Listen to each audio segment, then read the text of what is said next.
കോടതി മുമ്പാകെ സത്യം മാത്രമേ ബോധിപ്പിക്കാവൂ. സത്യം സത്യം സത്യം. നേരത്തെ ആരെങ്കിലും ഒന്ന് കള്ളം പറഞ്ഞ? ഇവിടുത്തെ രീതിയാണ്, അതുപോലെ പറ.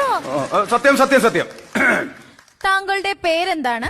അതൊരു ചോദ്യം. നിങ്ങൾ ഇന്നലെ ഫീസ് ചോദിച്ച സമയത്ത് പറഞ്ഞു മംഗളഭാന് 10,000 രൂപ വേണമെന്ന് പറഞ്ഞു. ഞാൻ തരാന്ന് പറഞ്ഞു. ഭാര്യയും ഭർത്താവും കൂടെയാണ് ബാധിക്കുന്നത് പറഞ്ഞു. അത് ഞാൻ സംഭവിച്ചു. പിന്നെ പറഞ്ഞു മംഗളഭാന് തോക്കാണെങ്കിൽ 10,000 തരാൻ പറ്റുമോ പറഞ്ഞു. ഭാനു, ഇത് ഇവിടുത്തെ രീതിയാണ്. പേര് പറ.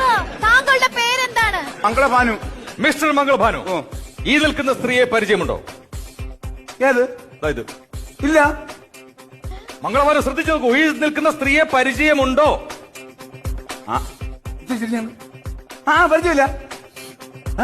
ഇതിന്റെ ഭാര്യയല്ലേ? ഇത് അറിയാമെങ്കിൽ പിന്നെ ചോദിക്കേണ്ട കാര്യം ഉണ്ടോ ഇതിനകത്ത്? അയ്യോ, എന്റെ മംഗള ഭാനു, ഇത് കോടതിയുടെ രീതികളാണ്. ഉള്ളത് പറ. അറിയാം. ആക്ച്വലി എന്താണ് നിങ്ങൾ തമ്മിലുള്ള പ്രശ്നം? ആഴ്ചയിലല്ല പ്രശ്നം, ഡെയിലി പ്രശ്നമാണ്. അവളെ കല്യാണം കഴിച്ചതിന് ശേഷം ഡെയിലി പ്രശ്നം. എന്റെ ജഡേജ് നിങ്ങൾ മനസ്സിലായി. അത് പിന്നെ ജഡ്ജ്